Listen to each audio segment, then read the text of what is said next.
It's over? It's over? It finally happened? Oh my god, yes! It's over! We're free! We're free! Oh my god, this is probably the best day of my life.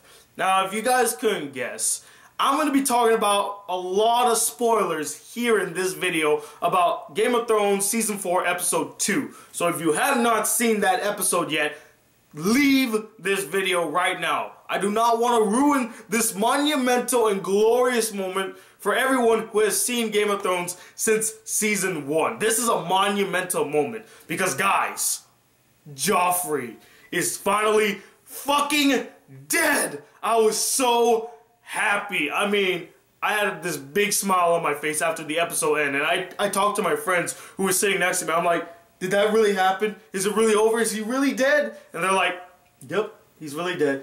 I'm like, oh my god, I'm so happy. Although, I kind of feel bad because he was kind of like, what was he, like 14 or 15? So being happy that a kid died, it's not very PC of me, but still, this guy was a complete douchebag. I've been waiting for his comeuppance since the minute that he chopped off Ned Stark's head. I wanted that guy to fucking die. And he just got more despicable and worse as the series progressed. And even at his final moments, he was at his most despicable. So I have no sympathy, I have no pity for him in his final moments. All I was just like, I wish I was standing in front of him as it was happening, just so I could look down at him and be like, you finally got yours, you punk motherfucker. Guys, I was so happy. Although I wish it was a little bit more brutal. Like, he kind of died the coward's death, you know? It would have been nice if he got, like, the freaking Theon Greyjoy treatment, you know, where he's being hung up and he gets his balls cut off. That would have been a much better comeuppance than to just be poisoned. Although, my friend put it best when he said, you know, he was a cowardly king, so he deserved a coward's death. So, in a way, I understand. But I wish it was a little bit more brutal. Something that really just sinks it into him that it's over, there's no getting out of this, you're fucked. But then again, I think if they did that, I would be more sympathetic that he's suffering because maybe he didn't want to be the king or something like that, something to make us pity him, but no sympathy whatsoever in his final moments. I'm like, bye-bye, Joffrey. You will not be missed at all. Okay, I got that out of my system. Let's talk a little bit more about episode 2, aptly named The Lion and the Rose. The majority of the episode is about Joffrey's wedding. There are little small tidbits here and there, like you have Bran who touches this mystical tree and it tells him where he needs to go. You also got a few side stories here, a few conversations. I think the only monumental thing that happened besides that glorious death is that Tyrion finally talks to Shae and kind of tells her that he doesn't want her near him anymore and that she should get away. Now, this was a big scene because one, we all know that Shae and Tyrion, they love each other dearly. But they have reached this point now to where if she doesn't leave, she will die and he will be really sad about it. So, putting on a display of like he hates her and he just wants nothing to do with her anymore, he kind of makes her feel like, you know, she's nothing to him anymore, even though we all know he still cares about her. But it's the facade that needs to happen because then she will never leave and then she will die and it's not going to be good for anybody. So he makes her go away and it's actually very sad. I'm not going to lie, it was pretty sad. But let's get to the wedding.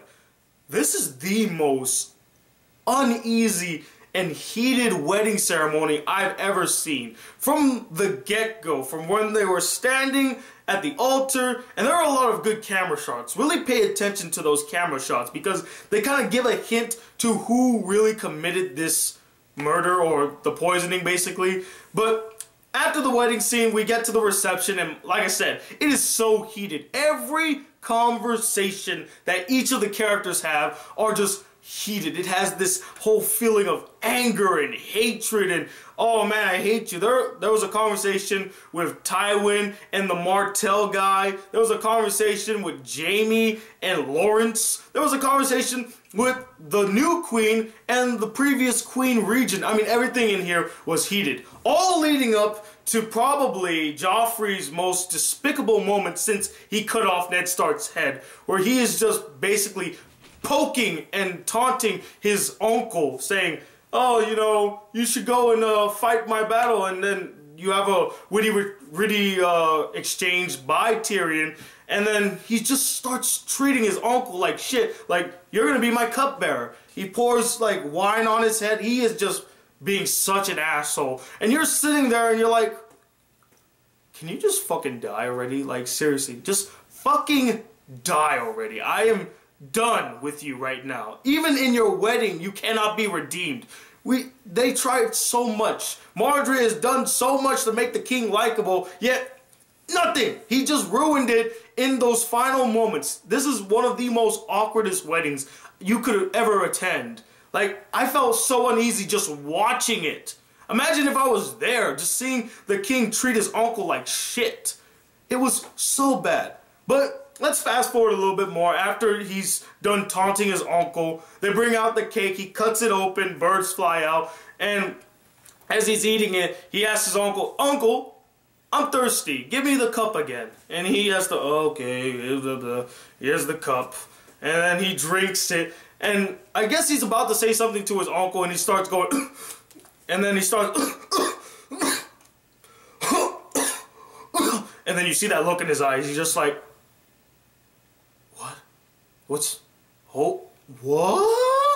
And he starts like sprinting. He falls down on the ground. He squirts out, like, I don't know if it's blood or vomit or a mixture of the two, but he squirts something out. You flip him over, he's turning purple, and you see his eyes, they're bloodshot and red, or blood running down his nose, and he's reaching up in his final moments like, how could this happen?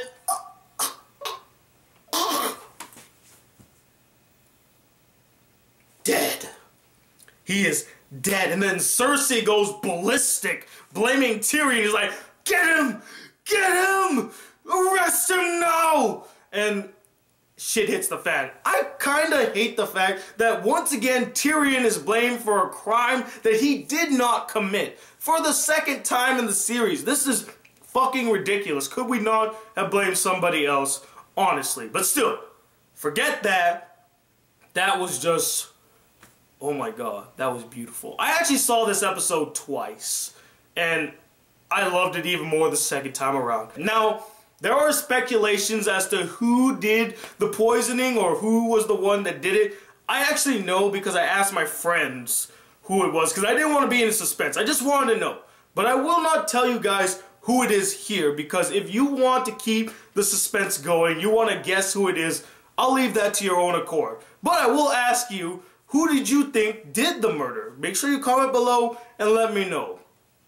Other than that, I have nothing more to say. I'm just happy that fucking Joffrey is dead and we can finally be at peace. Apparently, after this episode, each episode in Game of Thrones until the end of Season 4 will have a pivotal death to it. So be sure to keep your eye out for episodes 3 all the way to 10 because shit's about to hit the fan, guys.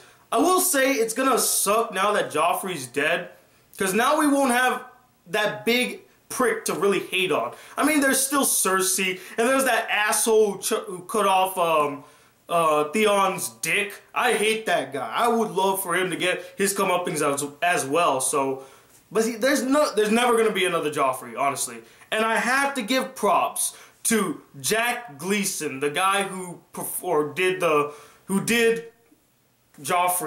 role of Joffrey. He did a fantastic job. And apparently, he's a really nice guy in real life. Do not give this guy shit, okay? He's not Joffrey. He just played Joffrey. And he did a fantastic role. And honestly, I hope he gets nominated. I hope he gets nominated for an Emmy because that was a really fantastic performance and definitely deserving of a proper send-off with a nomination. So, Emmys, don't let me down, goddammit.